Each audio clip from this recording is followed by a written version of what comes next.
5 or 6 years old. So they stayed with me, of course. And I guess the first time that I really started going down by myself, I was probably 14. Through the time I left for New York when I was 18. But it was obvious that I wanted to play with these people, and my parents were very supportive of my inclination toward music. So they took me down there almost every weekend, and I had the chance to play with some of the greatest traditional jazz musicians of all time. And you didn't just sit and watch. I mean, you were in there with them jamming. Sometimes I just sat and watched, but more times than not, I would go on stage when invited and play a few numbers with them. So it was really a remarkable experience. Now, your parents owned a record store, I understand. Yeah. Actually, before you were born, That's I guess. Right. Did that was music always in the house? Oh, music was always in our house. So we had. My mother and father were big fans of Frank Sinatra and Nat Cole, and then my mother, well, my daddy too, would listen to a little bit more obscure things, at least obscure at that time, like a lot of the Duke Ellington records, and they listened to a lot of classical music. So I heard a variety of music. Plus, my sister, who is about 3 years older than I, would listen to rock and roll, and as I would, because that was our generation. So I heard a vast types of music, so I was lucky that way. So, is that right? Oh, I thought it was a day. Where did jazz come from? Obviously, New Orleans. Did you always know? And obviously, our generation you were doing something that is not what most people your age do. Right. How did you decide to do that? Well, jazz music, as a musician who's played many styles of music, although I like most kinds of music, jazz is, for me, the most challenging type. It requires the most concentration, and although you look like you're having a good time up there, it's difficult for many musical reasons, and that's what really attracted me to it. Plus, the fact that you could combine, or theoretically you could combine great art with entertainment, as opposed to just great art. Or like how many teenagers go to the ballet or go see Stravinsky perform? It's just not that often. And then there's a lot of people who just entertain, and the artistic value there is very low. So I'm trying. I haven't, in my mind, become successful at it yet. I say yet, but I haven't become successful at it, period. To combine art and the great entertainment too. So that's the ultimate challenge with jazz for me. Now, you mentioned Frank Sinatra. Obviously, when you came on the scene, that's everybody. Oh, he's a young Frank Sinatra. Have you ever met him, and would you like to sing with him? Would that be something that would be? I have met him, and he's a couple of times, and he's always been very kind to me and to the people I was with, and which is not surprising because of any other reason, but the fact that he's so gigantic that you can't even expect him to say hello, But he was very accessible. He was very kind. He took some time and really talked to me. He was very nice. And yes, I'd love to sing with him if that opportunity ever came up. I'd certainly drop whatever I was doing, because he's more than an American institution. He's a great musical genius, and I'd love to. I don't know if I'd have the guts to sing with him, but I'd certainly Maybe try. his next birthday party you can You be never a know. surprise attraction. Did your mom forecast that you were going to be playing Carnegie Hall one day? Was she? Well, she loves Carnegie Hall. My mother's from New York, so she loves she loved Carnegie Hall, and I wanted to play there for her. She was always, that's like the greatest place in the world to play, and I have not played there yet, but I certainly plan to, and we'll be thinking of her when I do. When you sit down to compose, or I don't know, just kind of tinkle, do you have something in particular in mind? For instance, when you decide what you're going to put on your album, what are you looking for? Well, I don't really compose unless I'm working on an album, because I figure if I write a song now and I'm recording 9 months from now, by the time the record comes around, I'll be pretty much sick of the song. So I kind of hold all of that creativity until maybe a week or two before, and then I'll just rush and write them all out. I saw you on the Golden Globes, and I don't know who you were presenting with. Was it Carol Burnett? It was Diane Carroll. Diane Carroll, okay. And she read something, and she was really thanking you for playing music that people a little bit older can relate to. Right. Did you feel growing up you were kind of this little boy in this grown-up world hanging out with adults and playing adult music? I didn't really think about that until I was older, because I didn't realize that the people I spent most of my time with were considerably older than I was. And so because you don't know anything, all you know is what you know. And as I grew older, I realized who I was spending my time with. I realized that Buddy Rich came to our house and gave me a drum lesson, and then it was like this, what a nice guy, he's a great drummer. But then you think who this guy is, and you like, wow, I just had no appreciation for it at the time. So then I didn't realize it, but I certainly do now. What do you hope people, or what do you imagine people are thinking when they listen to your music? Well, I'd like to think that they're having a good time, because everyone's there for a different reason. Some people come just for the singing. Some people come for the music. Some people come just because it's a show and they want to see an entertaining show. And basically, I just, nothing really matters except that they get their money's worth, because the tickets now are extremely expensive. And I know a lot of high school kids out there, college kids, and even people out of school, to pay $20 or $30 for a ticket, and then one for the person you're coming with, it's incredibly expensive, and I just want them to leave knowing that they got a full show and that I've given everything that I can to them.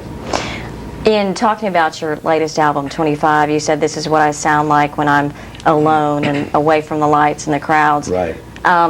Obviously, again, you grew up kind of in that atmosphere. Do you ever wish that you weren't so big? Well, sometimes, I'm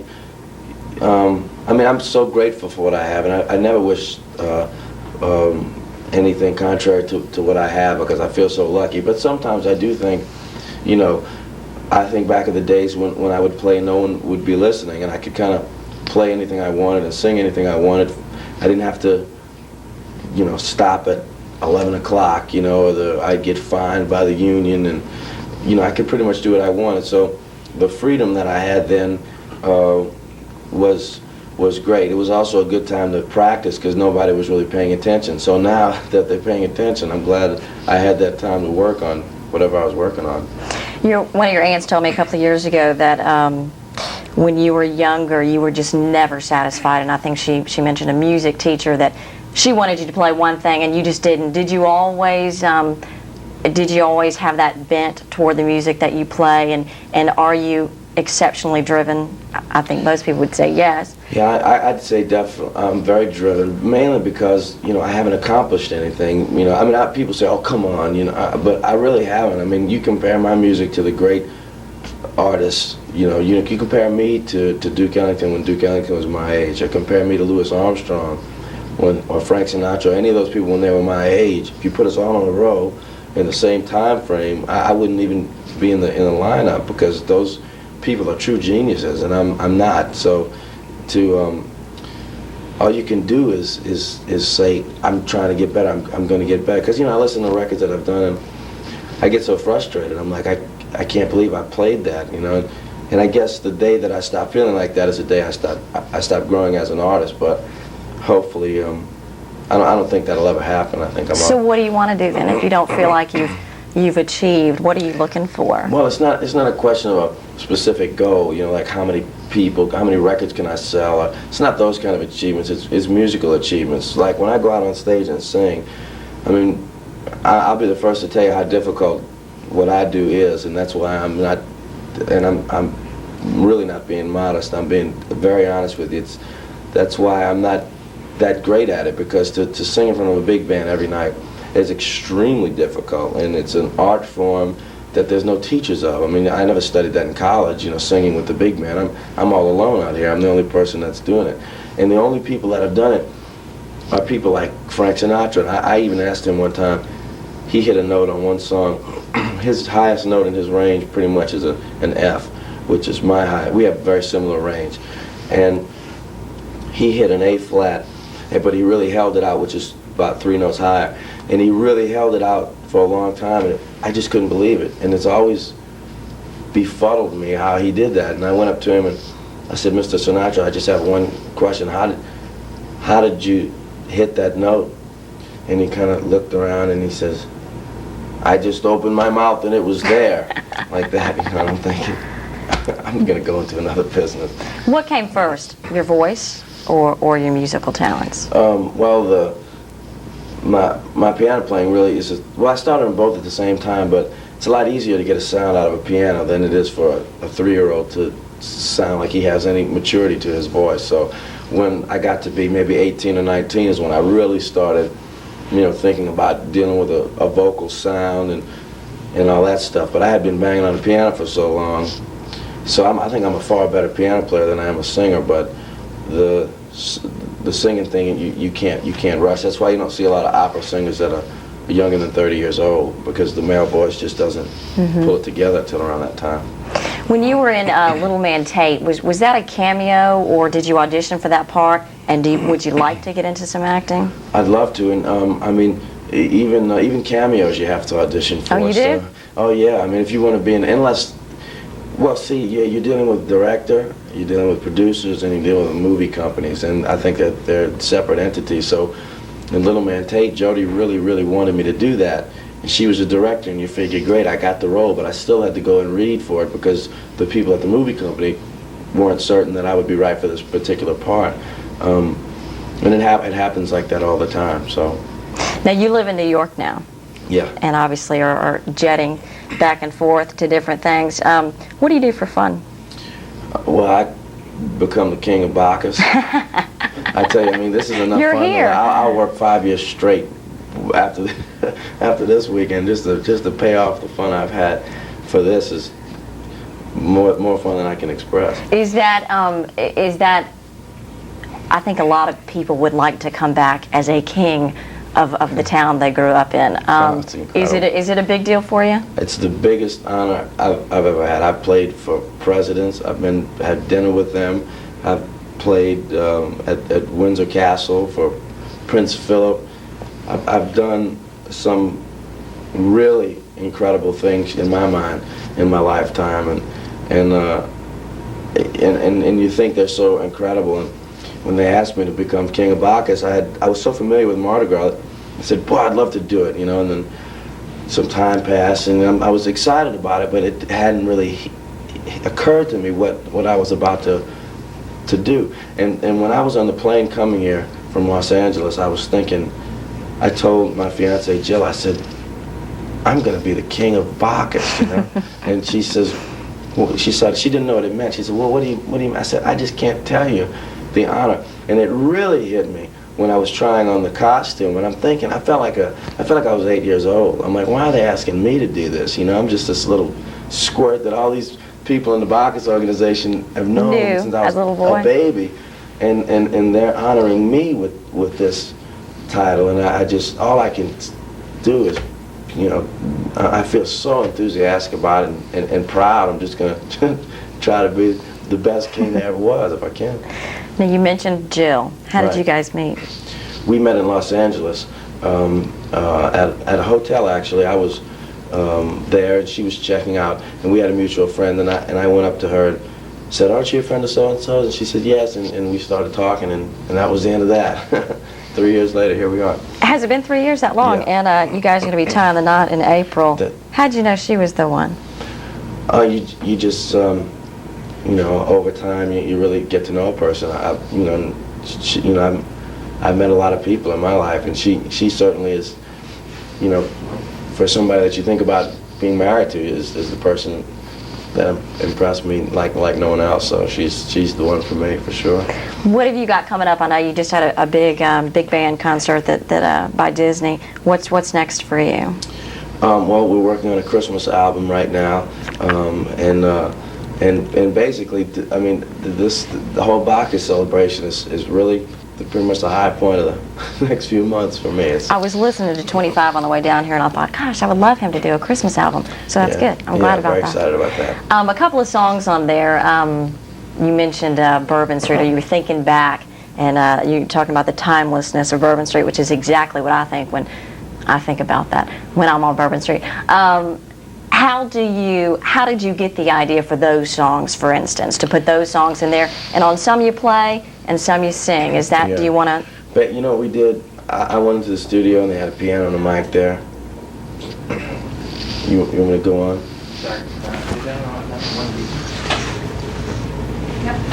Yep. That's okay. Sorry about that. It's okay. We went into the studio and they had a piano and a microphone there. And I don't really plan it. We just went in and recorded for a day and left, and that was it. I didn't even know what songs we were going to do when we went in, because it's not a Michael Jackson record where you have to plan everything out and you have 85 synthesizers and stuff. It's just me and a piano, so very easy to do. Yeah, and obviously you want to include things what that people. It seems like they're your favorites as opposed to what people might like. Just songs that, like if you're singing in the shower and you hear a song on the radio, that's virtually what happened in the studio. I could have recorded 1,000 songs, and those are the ones that when my hands hit the keys. Sometimes I'll play an introduction and I don't even know what it's an introduction to until I get to the song. And I think it's more fun like that. Okay. I know you guys are in a rush. You want to just go ahead and get a couple T-shirts? That pretty much put me on a national level. I mean, prior to that, we had, if I was selling 30 or 40,000 records, which was quite a change in my, record popularity. So it was a great break for me. Yeah. Did you always? Okay. Let me show you reversely. Okay. So you know what? I stood on that stage, Golden Globes, the exact week before. With all your family and everything. The greatest, for sure. Big days tomorrow then. Yeah. Yeah.